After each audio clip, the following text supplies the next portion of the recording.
Welcome to the Nerd Party. Let the filibustering begin. Welcome to Nerd Party.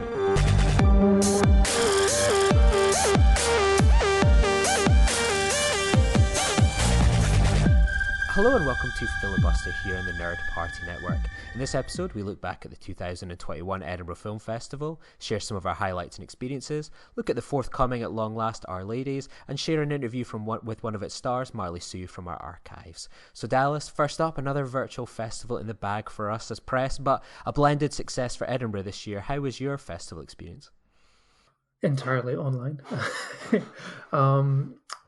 I mean, it certainly looks to have been a success for Edinburgh in terms of the number of sold-out screenings that they've been advertising recently.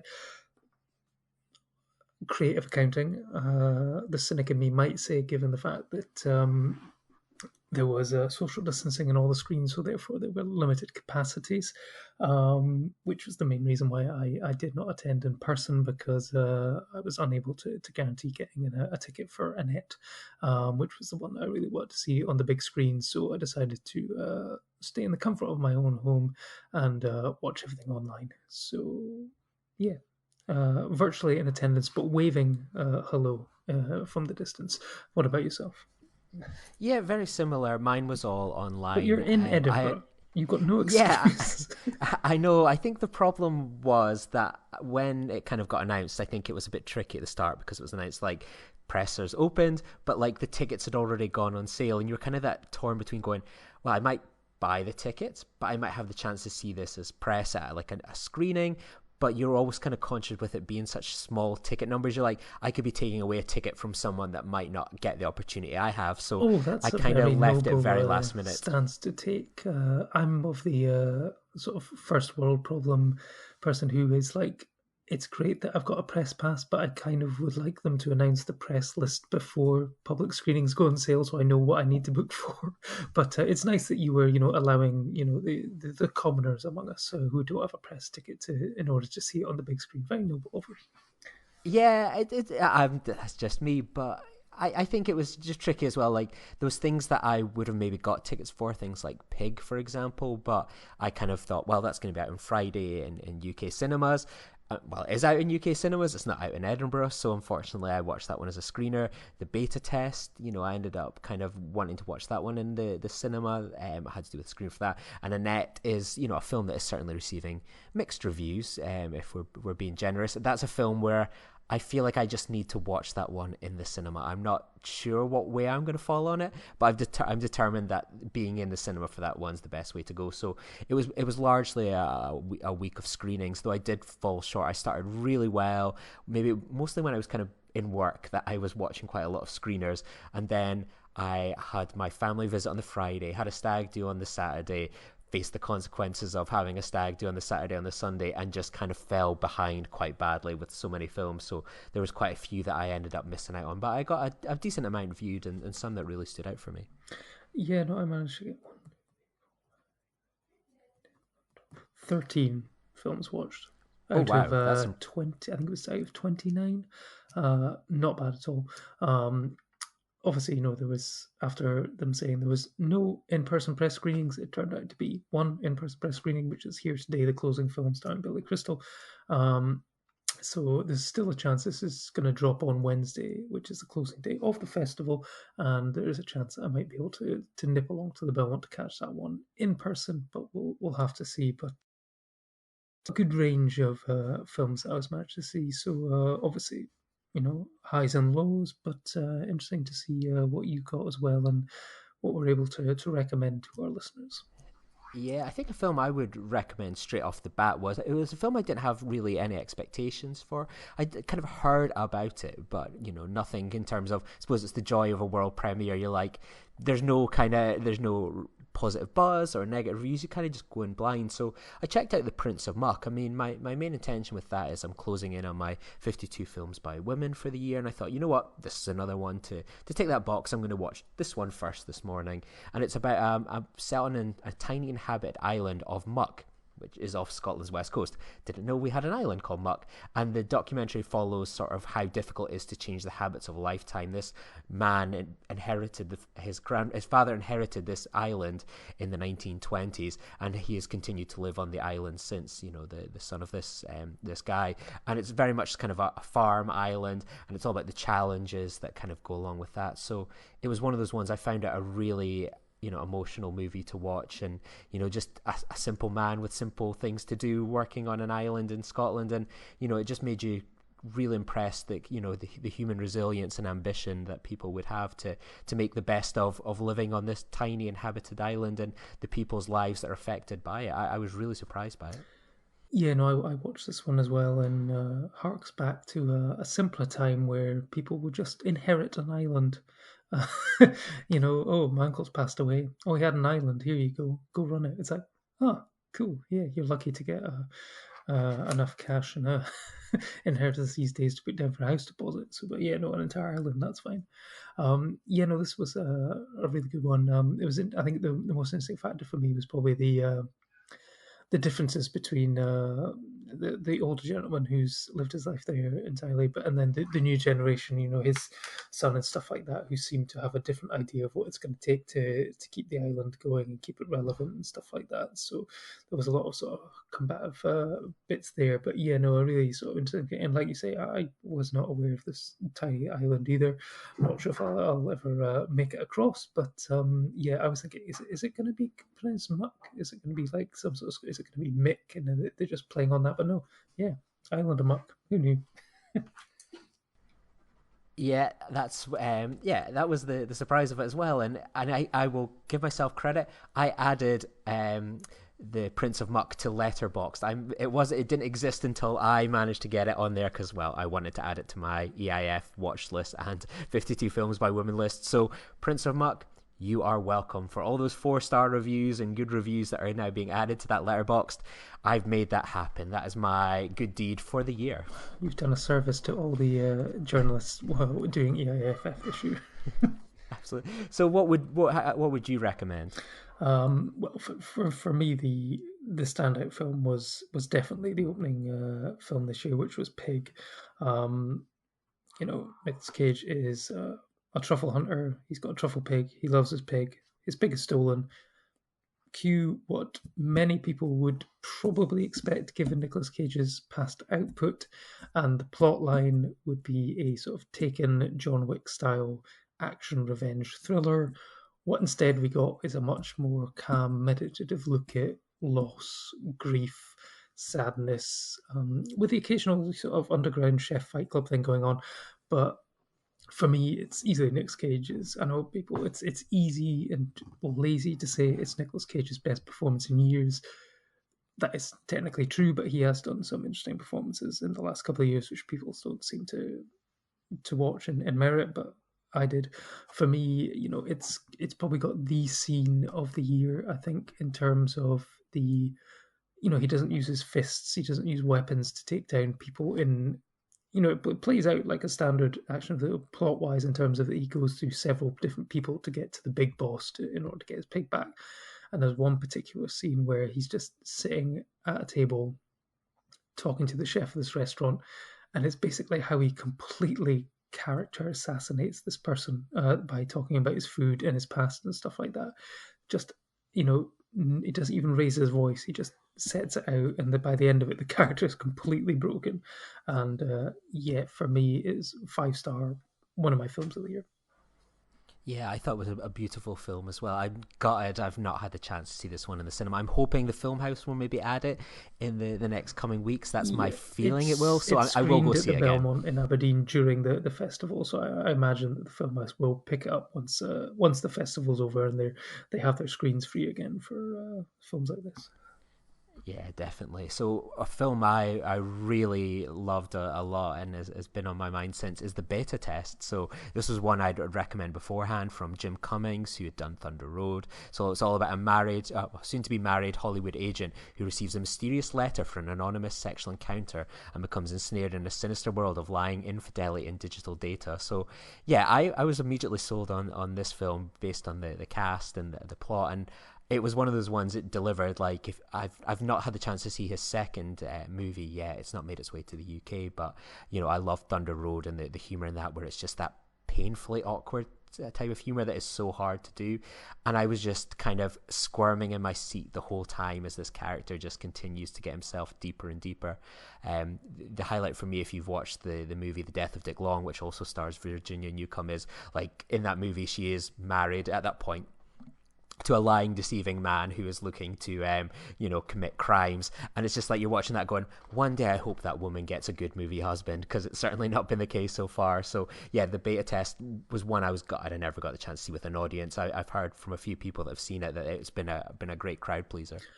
I really enjoyed this one as well. It was, I went not entirely sure what to expect. I knew that it was about, he gets involved in something that he shouldn't have. But for me, it felt, in one respect, like a sort of updated 90-minute long version of the episode where Ross needs to think about the trail and stop his girlfriend finding out about him sleeping with the copy girl.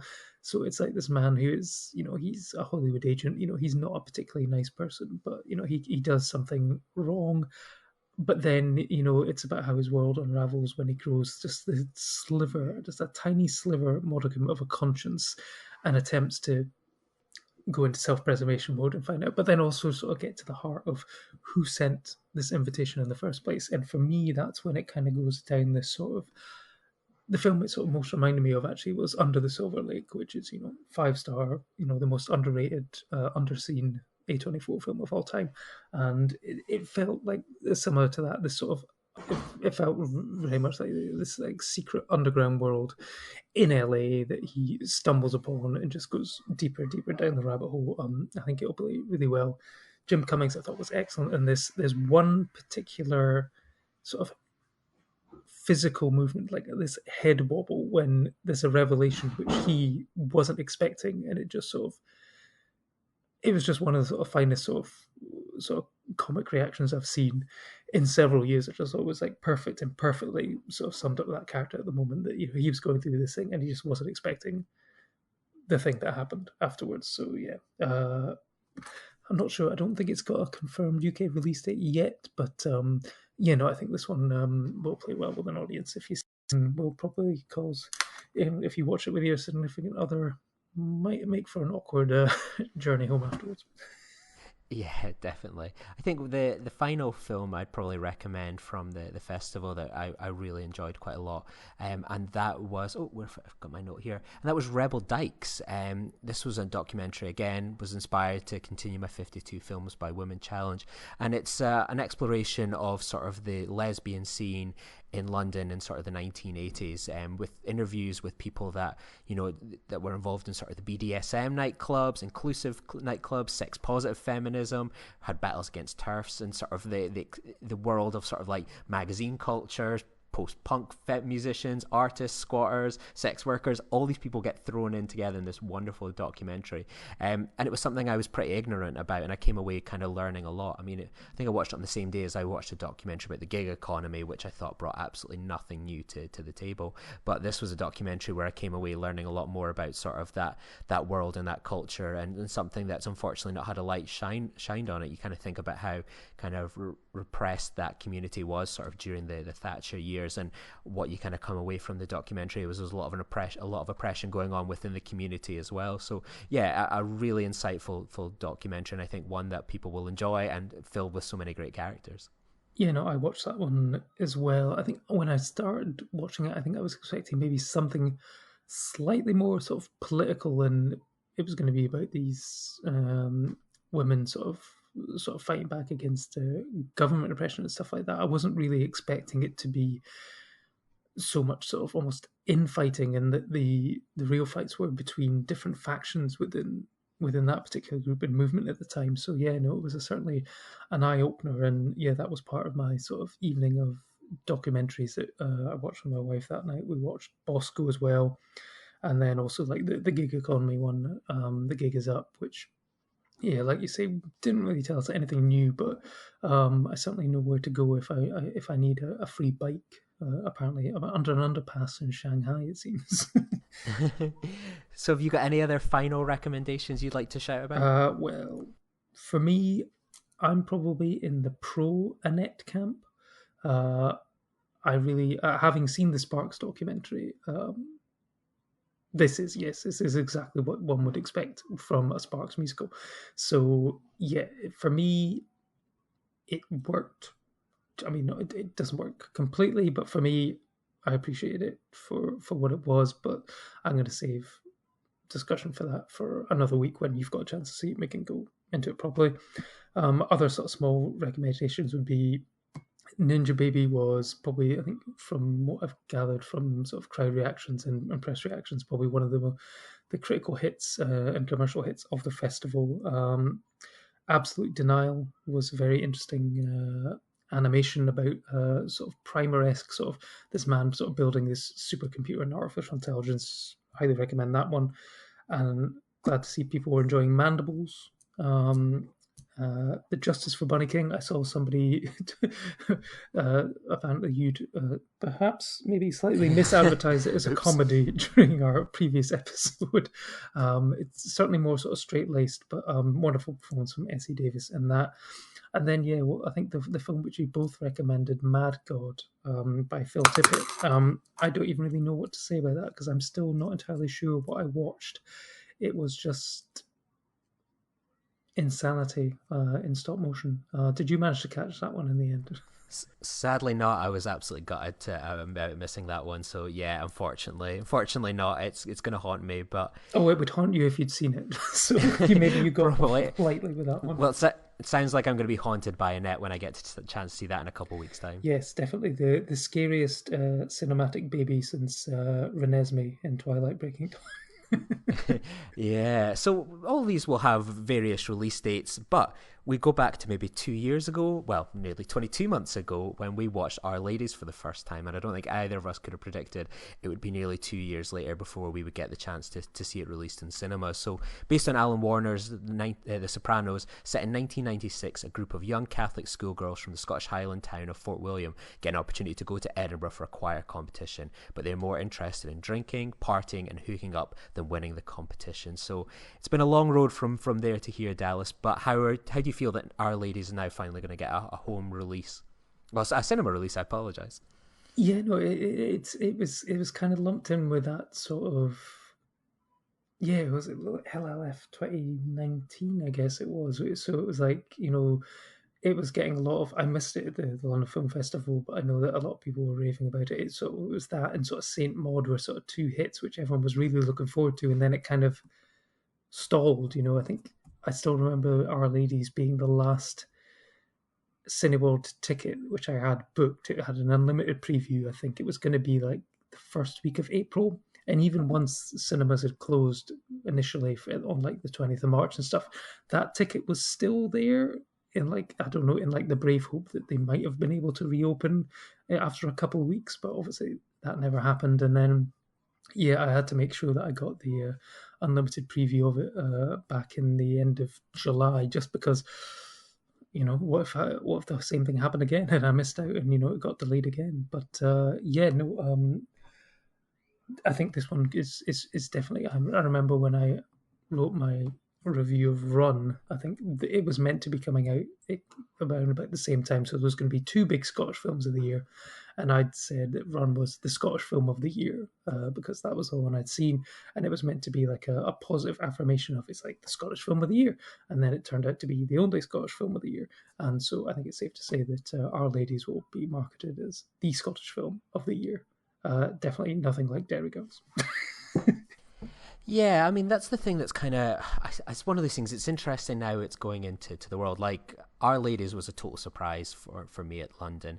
And it was one of those ones, like, it played so well with a predominantly English audience that you were like, my God, I cannot wait to see how this plays with, like, a home crowd. So I watched it with, like, a few weeks ago, an unlimited preview, which went well. And I'm looking forward to kind of seeing it with hopefully, like, a busy, maybe weekend crowd. I plan to go maybe see it on Sunday. And I think the thing that has disappointed me. I've seen a kind of couple of reviews, I think from like Total Film and Empire, is that seems to always quite dismissive of Scotland in a way, where there's been talk of like, well, there's already Derry Girls, why do we need like Our Ladies? I mean, the story is that they tried to get the rights to do Our Ladies, but they wouldn't. Michael Caton Jones, who this has been a huge passion project for, wouldn't give the rights up. He wanted to make this movie, and they went off and made Derry Girls, which is basically the rip-off of Our Ladies, The Sopranos. So it's one of these ones that's kind of annoying, where people are like, well, there's this one exists already, why do we not have to have this other one? And that annoys me, and I've spoken about it with one of my friends, where, well, just because there's one interpretation from Ireland at a very specific period of time, why shouldn't there be a Scottish version, which is incredibly unique to us? You know, this idea that we can only have one of a certain thing, or working class representation, is really annoying. And I didn't see this sort of discourse happening, but it's really annoyed me. Like, this is and it seems to be almost held to this unfair thing now of like, well, there's also this, so why, this maybe isn't as good, or it's really good but it seems pointless now. I've been really disappointed by some of the some of the critical reviews, or people that seem to not get the point of the film, where I've seen complaints about the third act goes on a little bit too long. It's like, well, it doesn't. The film is still sub 2 hours, and the film ends in a natural point where the film is set up from the beginning to end. I think there's been a lot of things where I'm disappointed by some of the people that are covering the film and giving it attention that have not really given it maybe proper thought. Yeah, no, I mean, I looked at, so yeah, Derry Girls sort of came out sort of beginning of January 2018, but I mean, I think maybe because I think by now it's had sort of 2 seasons or something. I think if Our Ladies had come out, like, let's say like the end of 2019 or something like that, maybe there wouldn't have been such a fuss about this lazy comparison. But I mean, the argument that just because there's an Irish version doesn't mean it's Scottish. I mean, by that rationale, all these people getting excited for the new version of the tragedy of Macbeth starring Denzel Washington, well, people should be saying, well, there's no need for that because we've already got multiple other versions of Macbeth. We never need another Shakespeare adaptation. And it's like, well, no, it's just you can tell that this, if you boil it down, you could argue there is only sort of 7 story archetypes in the world, so why are we making any more stories? Because basically the same stories are being told over and over again.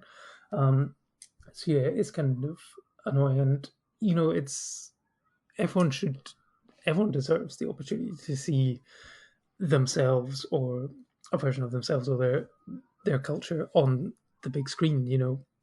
I saw someone saying that, referring to the Shang-Chi, the new Marvel film coming out, that it was an unessential superhero film in the wake of Avengers Endgame and stuff like that. And it's like, I could argue that Black Widow might be unessential because it's technically a prequel, but this is the chance for Asian people to see themselves in the form of a superhero. You just have to look at Black Panther to see how important it is for a culture to be able to see themselves represented on the big screen.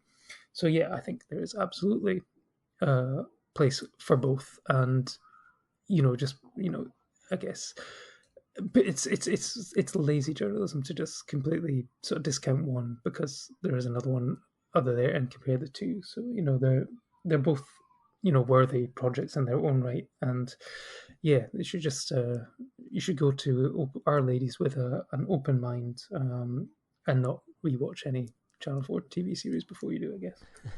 And I would recommend, for people that are looking for some good journalism, I know this will drop on the Wednesday, but friend of the podcast, Josh Slater-Williams, has some really good interviews and pieces about Our Ladies, which I think are all going to be dropping on Friday in and around the release date. So this is a guy that, if we think we're passionate about Our Ladies, he has really gone to bat for the film. So I would highly recommend people to check it out. And yeah, I think it's one that I'm just excited to see this, for a third time in the coming week. I think it's going to be a real treat. So yeah, definitely one to check out. But the film also stars Marli Siu, so we've spoken about her before on our podcast where we dedicated to the movie Run.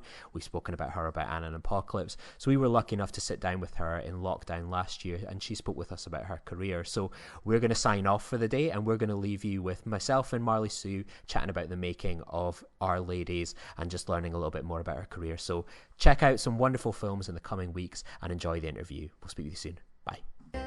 What kind of kick-started your passion for acting and sort of the performing arts? So I danced since I was like 4, and that was just because there was a local dance class. I grew up in Forres, and there wasn't like a ton of stuff to do around there. But my mum was always very like proactive, getting like me and my sisters all into like hobbies. So I did a lot of dancing, and I think that's what I did. There was like a thing called YMT, which was the kind of closest thing that you came up to us. It came up to Inverness, and I remember auditioning for that when I was like 13 or 14. I was really young, and I went away, and it would be like a show you would do over the summer. So that, and I went into that because I wanted to dance, and I was dancing initially, and then because I really enjoyed doing that one summer with my friends, my mum started looking into like if there's any drama groups locally, and there was one that was just starting up in Elgin. I can't remember what they were called at the time, but they were looking to do like tour shows around schools, basically, kind of like educational stuff. But the guy that led it was a guy called Chris Lee, and he was brilliant, and he was like very supportive of us all writing and making the show ourselves. Like it was a bunch of, we must have been like 12 to 16-year-olds. We were really young, and our first show was about knife crime, which sounds like it could have been really. It probably was a bit like, I don't know. We had so much fun making it because he let us swear and talk about stuff we wanted to talk about, and he didn't make it like he didn't treat us like we were kids and say that we had to be like knife crime is bad. And anyway, yeah, I did. That was my first youth theatre group, and I really, really loved that. And I guess when you're a teenager, you just want to like shout and cry and scream and stuff, and he kind of let us do that. And so that was kind of my first introduction to acting, I think, was through that youth group. And then that was kind of the only sort of opportunities up where I lived. So then as I did drama in school, and I just kind of continued down that route. And then I got into uni to do drama after that. Were there kind of any actors and performers or sort of maybe film or any kind of medium that sort of inspired you and kind of resonated with you as you were sort of making your journey towards becoming an actor? Well, there was the closest theatre to us was Inverness, and that was like an hour's drive. So I didn't really see a lot of theatre. And I had loads of sisters, so like my mum couldn't really, afford to take us all out to the theatre all the time. So it was probably more films. We had like a rental like DVD rental store in Forres that we used to like rent a film every Friday night, and I'm trying to think of the films we watched, but I guess that would have been the first my sort of introduction to films, and I'm trying to think of anything that really had a huge impact. I saw Blackwatch with my friends in my first year of uni, and I thought that was incredible, and then I think in my first year of uni I also saw The Place Beyond the Pines, and that was the first time I watched a film where I just cried loads in the cinema, and thought that was a really beautiful film. And I think it was probably more as well, just again in that youth group right at the very start, like seeing what like, a bunch of kids are usually embarrassed to like, everyone's trying so hard to be cool when you're a teenager, and then when we were in this room we were allowed to do all kinds of things, silly and sad and serious, and being allowed to, I guess, just express yourself a bit more and not try and fit in and be cool or be funny. That was probably a big inspiration to acting, of being like, this is a space where you're allowed to feel everything and not be embarrassed by it. You kind of first came to our attention, and particularly into sort of 2017 with Anna and the Apocalypse. When did you sort of first hear about the film, and what was the audition process like for the film? So I first heard, I was just starting my first job, which was at Dundee Rep Theatre, and I was sent I was asked to do a tape, so I taped for it, and then I came down to London and did an audition, and I met John McPhail, who's the director, and his best mate Tyler was actually, I was in a show with him at Dundee Rep, so I think John had seen me through that, and then his great casting director Sophie Holland had got me in, and I did my first audition, and then I got called back the next day while I was still in London, and did like a group, so they put us together and we did like an improv. It was a really, really nice audition process because they really let us like play around. Like they put us into different groups, and it wasn't scary, and we had to sing a song, but like Tommy Riley and Roddy Hart, the composers, were there and kind of worked on it with us. And I think because for a lot of them it was, I mean, they John had made a film before, and Tom and Roddy had done Sunshine on Leith, but they were all still really excited, and it was still quite, I think, new for those guys as well. So I think everyone was so excited to be making a film that it was a lovely process. It wasn't like anyone was, nasty, or it was a lovely process. Were you always up for that role, or was of Lisa, or was it potentially sort of, was that always the kind of character you had in mind for that you were going for? I think all the girls, as far as I know, I think did a take for Anna initially, and then when I actually went into the room, I was given the sides for Lisa. But I remember when I first read the script and Lisa's scene when you first meet her, I just straight away thought, I think she's so much fun, and I was like, I really would love to audition for her. So I was really excited when I got to come back in and get to do Lisa. And when I read her song as well, even though I didn't know what it was going to sound like yet, it was so funny. So I was really glad to get to go in for Lisa. What was it like working on your first film? Was it everything you kind of expected it to be? What was the kind of feeling that you got from it? I had no idea what to expect. I'd done a bunch of short films, and I really loved being on set. So I was hoping it would be like that, but it was that and more. We were all filming inside the school, and they set up everything, like the costume department, the makeup department, the office. Everything was along this one corridor, and we had a green room, and then there was two classrooms, which were the boys and the girls change room basically, and we all just hung out and we just roamed around the school. So I don't think it was, I know now that's not a normal filming experience, but at the time it was. I can't think of a better first experience, and I'm sad to think that some people don't get that. Is so much fun to basically, such a great step as well, from going from not working into your first job. It's still kind of, because it was in a school and it was under such a protective, the people in charge, the producers and the director, were so lovely and excited themselves about making the film that it was a perfect first job to do. You kind of steal the show with your performance of Santa Baby. I rewatched Anna and the Apocalypse the other day, and annoyingly, Santa Baby's been stuck in my head every time I've gone in for the shower the past few days. What was it like kind of performing that scene? And it's the highlight of the movie for me. It always seems to go down well. I've seen it at a festival and with a cinema audience. What was that kind of day like? You've got your big scene, your big performance. How did that go down? I was really scared because Sarah Swire, who's in it, she plays Steph, and she also was the choreographer. She had sent me a video with suggested kind of the not dance moves, but a feel of how she had pictured the performance.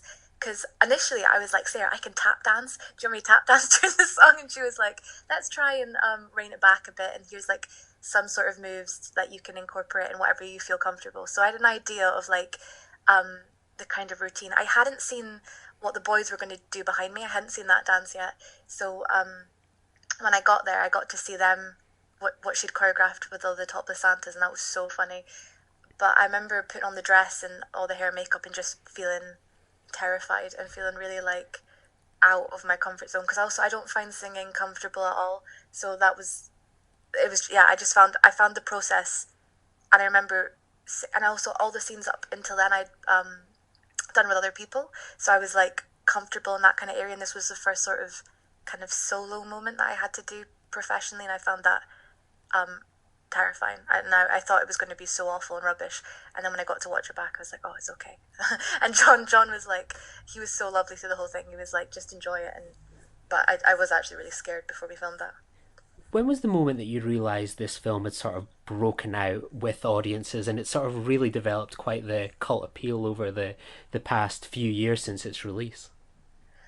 I don't really know. I think Sitges, I went to the premiere there at the film festival. That was my first time ever watching it and seeing it with an audience, and it was 3 a.m. It was it was a midnight screening, and it was a real horror heavy audience, and so it was a lot of men in heavy metal t-shirts and big horror fans, and I was they're gonna hate this, and then they were laughing and clapping and singing along, and then I think that was a big moment for a lot of us of seeing that this film sort of reached quite a few different people, and if it found its right audience, people would really enjoy it. Then I think Comic-Con in New York as well was another big moment where we were like, there, because it hadn't came out yet and people still seemed to know about it and liked it. It had done some festivals, so I think those were two really lovely moments. And now just randomly you'll get messages from people who, we did a live like tweet along the other day, and there was just like so many more people than I thought. I didn't realize how many people have seen it and enjoyed it, and that was really lovely. It seems to be one of those films that seems to be growing. Like, I remembered sort of seeing it at Edinburgh, and like it was on my list of films to see. And then I think it was like a really sunny day. I always remember that, and like looking outside the Usher Hall, and there was like this big press release event or something where there was like snowmen, the cast, candy canes, and I was like, yeah, and I was like, what is this and all that sort of stuff.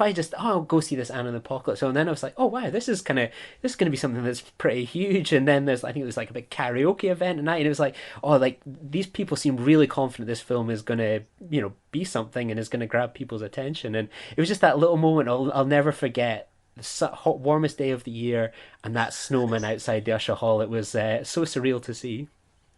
That was really fun. I think that was the Edinburgh. That was its premiere in Scotland. Yeah. That was the producer's idea to do that big. At first we were like, is this going to work? But then lots of people seemed to find it funny, so it was really fun. There we go. See, all these years later, it's still being brought up. With kind of one of the films that we've been really keen about recently is Run. It was a film that kind of came completely out of nowhere for me last year at the London Film Festival. It's one we've been kind of raving about kind of ever since. When did you first sort of hear about Run, and what attracted you to the role of Kelly? Yeah, thank you so much, by the way, for all the support you guys have shown Run, because I love that film, and I really hope more people get to see it.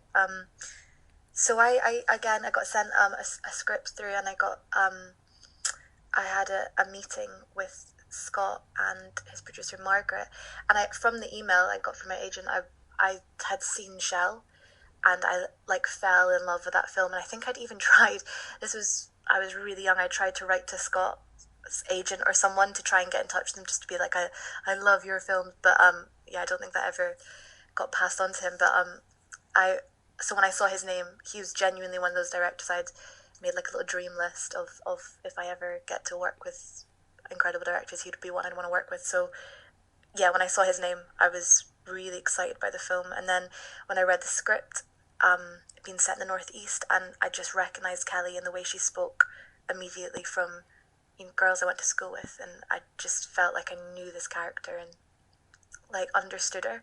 So it was and then the first edition, Scott had actually hired, he was auditioning Kelly and Finney, I think, actors for both at the same time, and he'd hired Kim Allen, a brilliant actress, and I can't remember the name of the guy, an actor. So basically we got to read with actual actors during the audition, which is a total luxury, because that's obviously an expense that a lot of people wouldn't do, because it is expensive to hire an actor for a couple of days. But we it makes such a difference, because it just meant like coming into that audition, you could just give everything because you had an actor to bounce off of, and you always perform better, I think, when you're like, the best thing about acting is acting with other actors, because they make you better. So and he'd set up the audition like we were in a car, and it was all it was just a great first audition, because he'd put everything in place so that we could perform well. So I did that, and then I had a chemistry test in Glasgow with another actor, and then my last chemistry test was with Mark in London, and we did this scene on the breakwater, and I remember thinking like, oh, I fucked it, I've not got it, because Mark is incredible, but when I read with him, he has this energy which is quite like chaotic, I found in the audition, because I didn't know what he was going to do, and I just thought I'd fucked it, because I was like, oh my god, this guy's so good, I can't keep up with him. But luckily Scott liked us acting together, because yeah, I think Mark's brilliant. How much of your experience of can you bring to a character like Kelly, or is it all the script is kind of king? Are you able to sort of influence whether it's the music choice, the dress sense, anything like that? Do you get much of an input on that kind of character? I think it usually depends on the director. Like sometimes you come into things and they have very clear ideas, or the makeup or costume department have, like, I've done stuff before where like makeup have been very clear about what they want the character to be like. So it, from project to project, it depends on the creative team. With Run, everyone was so open, and it was the kind of project that, like, I just couldn't help it. I just had so much, like, I wanted to bring to it because of knowing girls like Kelly. So Scott was, I mean, the script was so good that there was not really any need to improvise, I didn't think, because, and also because of it being written in Doric, like, it's a tricky accent to improvise in anyway.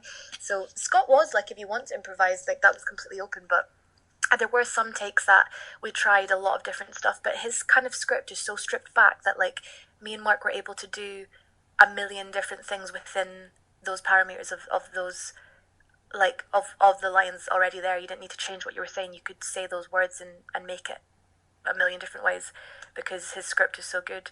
But as far as, like, bringing ideas to the character, like, with makeup, Bethany Swan was the makeup designer, and she's brilliant. And I had a meeting with her first, and she was like, how do you see her? And I sort of talked about girls I'd grown up with, and also like, I just, of, Instagram and the kind of girl Kelly was and what she'd be influenced by. And I remember I brought in pictures of, like, I made a Pinterest board of, like, Kylie Jenner and, like, all, like, the kind of things that Kelly would follow on Instagram and the kind of eyebrows she'd have. And I think sometimes makeup designers might want to make a character pretty, or, like, I guess, I don't know, they would want to make, because they're good at their job, they want the person to look good. But Bethany's so creative, and she was like, that's, more bronzer, more brows. Like, she just made it realistic. Like, Kelly wouldn't be a professional makeup artist, and she does look quite a bit messy, and she's been crying, and she was so open to ideas.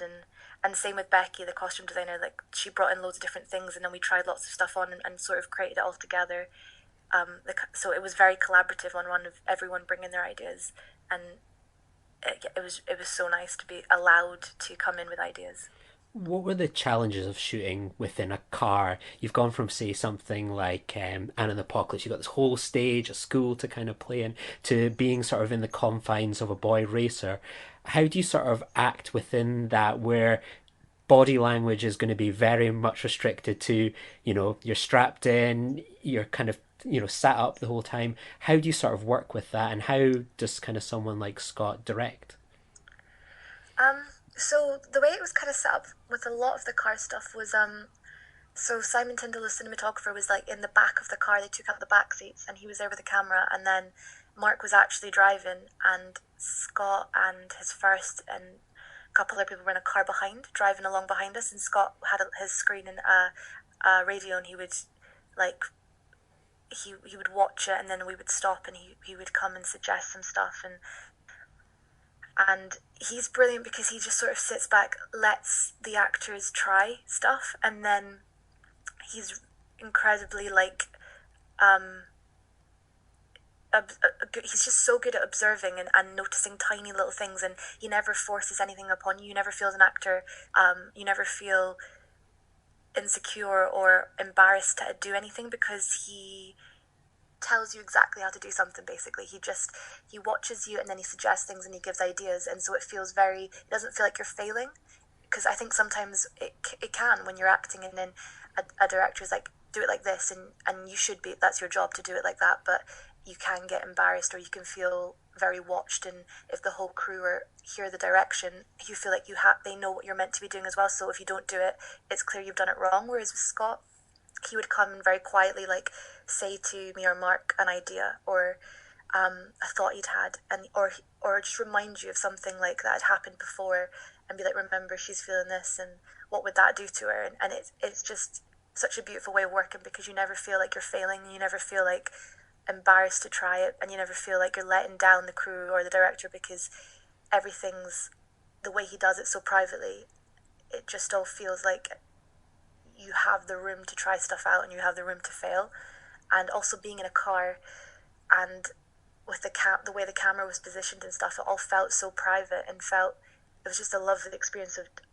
It's probably, like, the most, even though it feels like quite confining, but in a car, it felt the most, like, creative space, because it was so unobtrusive where the camera was positioned. And even when we did some stuff in the studio later where the cameras were like outside so they could get clearer shots of our faces, you just forget the camera's there, and it's just about acting and responding to Mark. And I loved that process, and I learned that was my second job on film, so I just learned so much from Mark and Scott, and it gave me a lot of confidence, I think, going into other jobs, of knowing how I'd like to act, and watching how Mark as an actor works and being like, oh, I'd love to try that, and feeling not scared to try stuff because Scott gave us the room to do that, I think.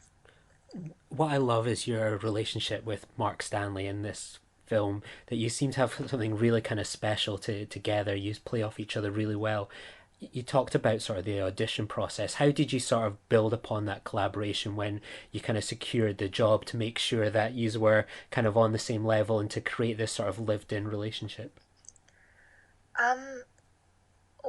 I think that's just like, Mark's just great.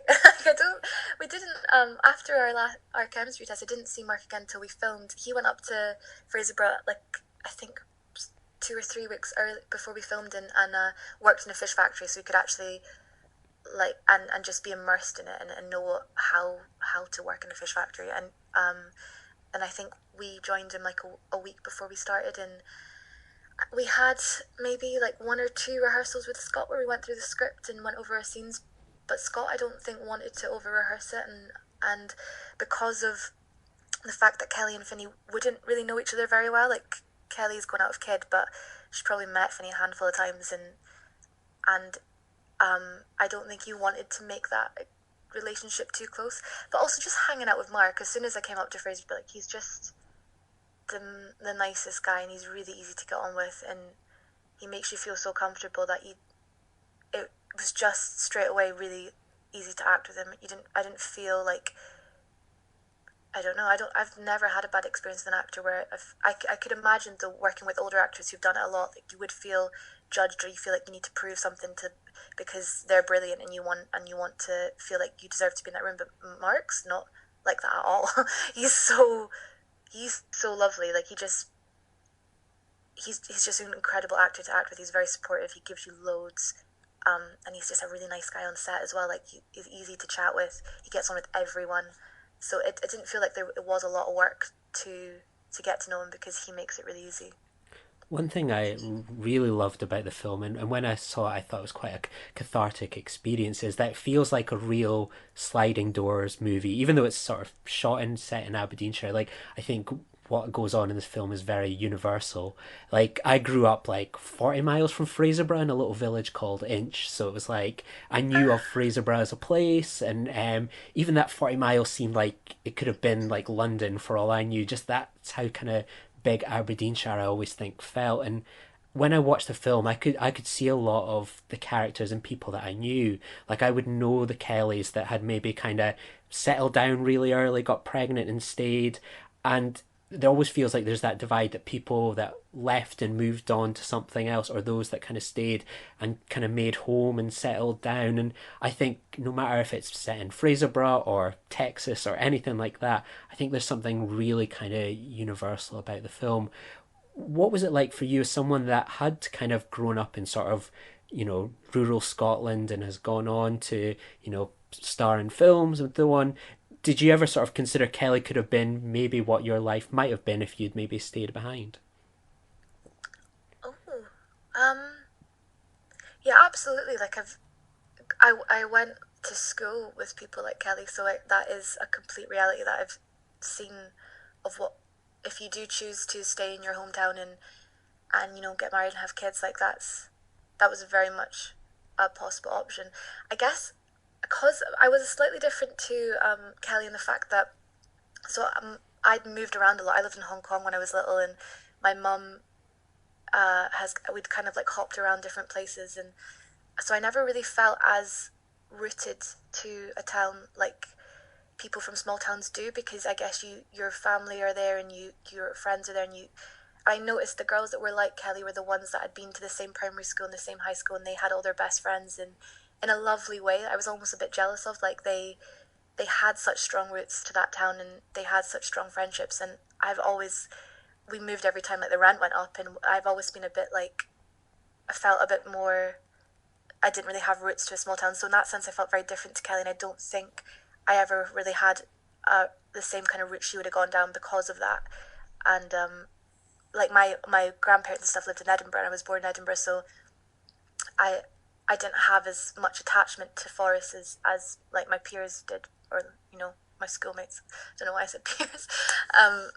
Yeah, but it is interesting that, like, even though it's so specific and so authentic, and that's for that town, but that is so relatable to so many people. Like when we premiered at Tribeca, there was people in America that recognized their little towns in America, and my best friend's from Devon, and she was like, that looks like my home. Like she said they had like like loads of girls she knew were similar to Kelly, and that's in England. So I think that's brilliant, because we made the film wanting it to be true to Fraserburgh and I remember when we were doing, it was getting stronger, the dialect the more we filmed, and we were like, do we need to tone this down? And then we sort of spoke to Scott, and we were like, it's kind of more important that the people in Fraserburgh will watch this film and be like, that's how we speak, and see their town and people they know represented on screen more than people in America understanding what we're saying, because there's loads of films that have American accents and people understand what they're saying. Like, we can put subtitles on it if it's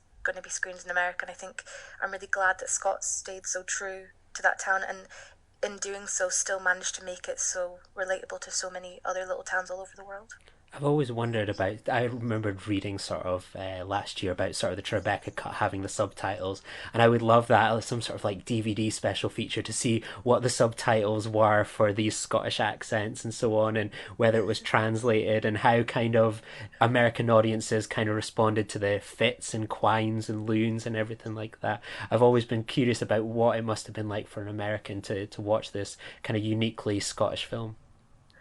Yeah, Americans are also so vocal, like so much more vocal than any kind of UK audience. So there was like, I think, an old couple a few rows behind me in Tribeca. And I remember like a few lines into the film, they were like, what are they saying? Like they're so vocal.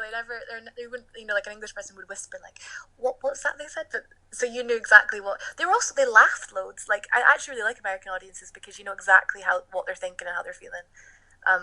But I think they still enjoyed it. The film's kind of, it works with or without subtitles. It is really nice without them because your ear does tune into it a bit more and you have to work that bit harder, but then I think it's a bit more rewarding because you don't miss stuff because you're not reading subtitles, obviously, so you get the whole feel of the film. But with subtitles is also really interesting too, because I think Scott's choice of every line he has in the film has a purpose. Like, he edits so much, like he'll cut anything he doesn't think is important. So when you see the lines written down, there's also like another layer, I think, added on top of the film because his scripts are beautiful, and sometimes it lands a bit more when you see the line. You're like, oh, that's really lovely.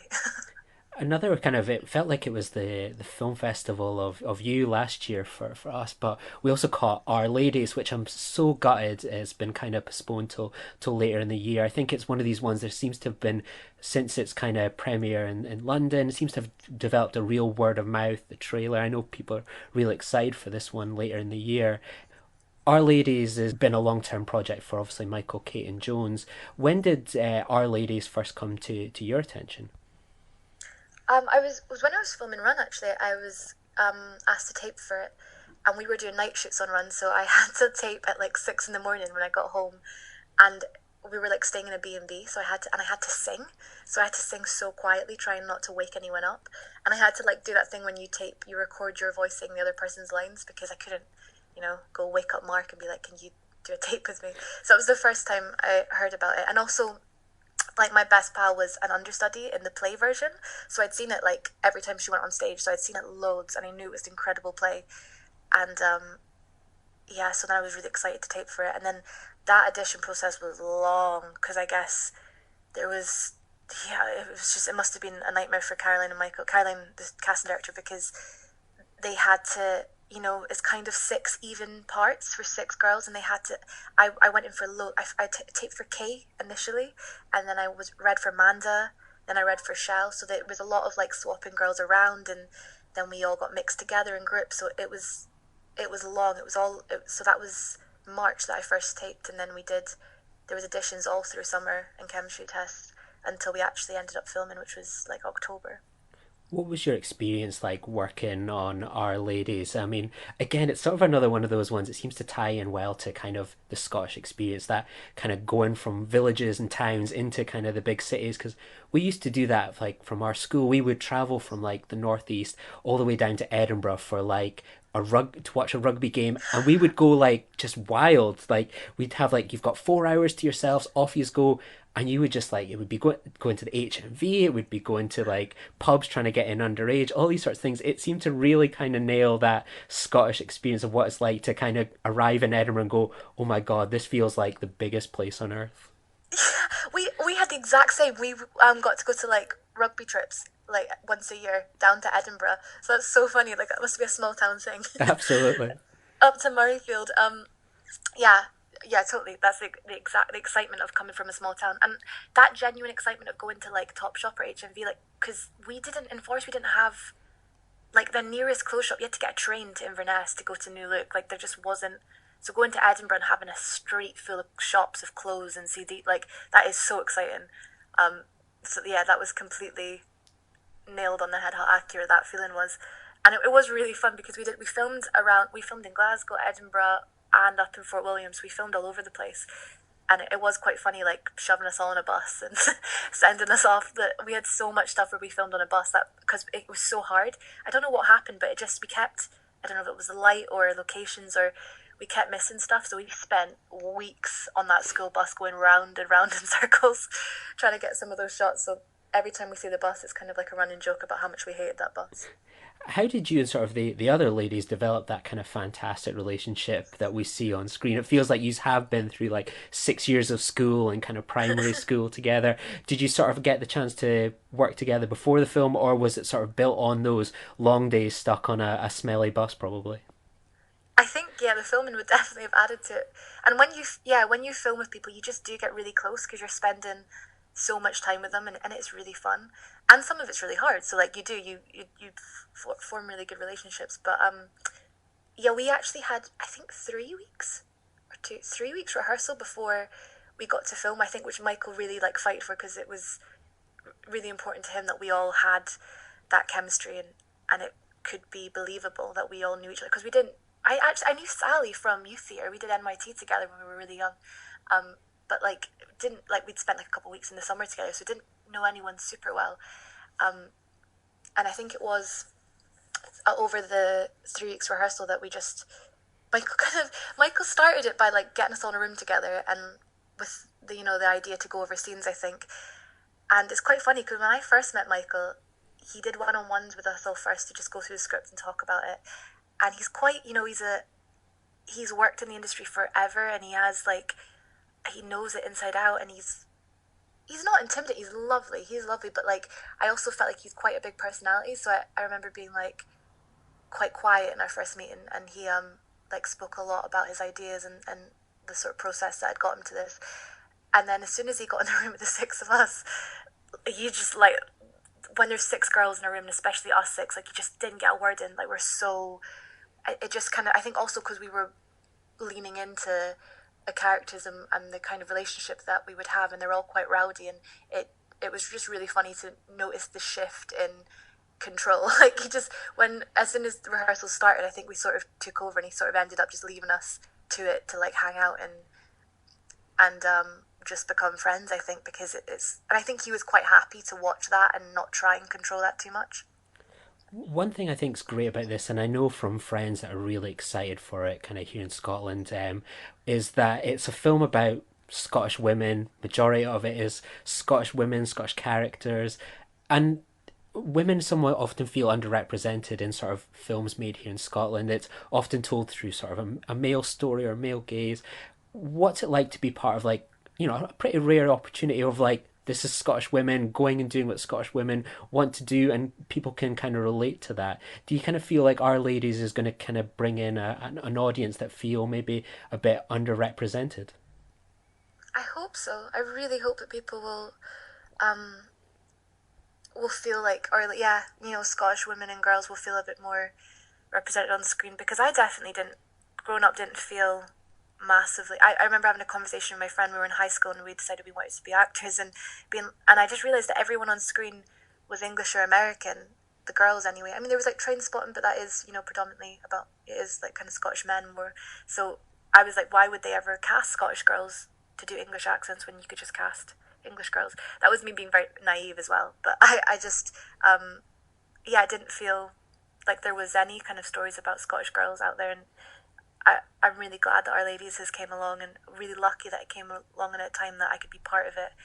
And I hope it continues, and there's more. I think everything in the industry shifting a little bit to be a little bit. They're trying to even out there. They're trying to make more stories where women are not just the girlfriend or the friend. So I hope that continues, because it is there is like a lack of it, and it's mad. Until you see it, you don't notice how much it's missing, I think. It's another film where your character is a real good blend of comedy, musical talent, and drama. Do you seek out these kind of roles where it really pushes you as a performer in a lot of different respects? Not really. It's so nice and lovely that you use the terminology like seek out. Like at the moment, honestly, like if I'm just auditioning for stuff. So if anything comes up, I'm just happy to get an audition and try and bring whatever I can to it.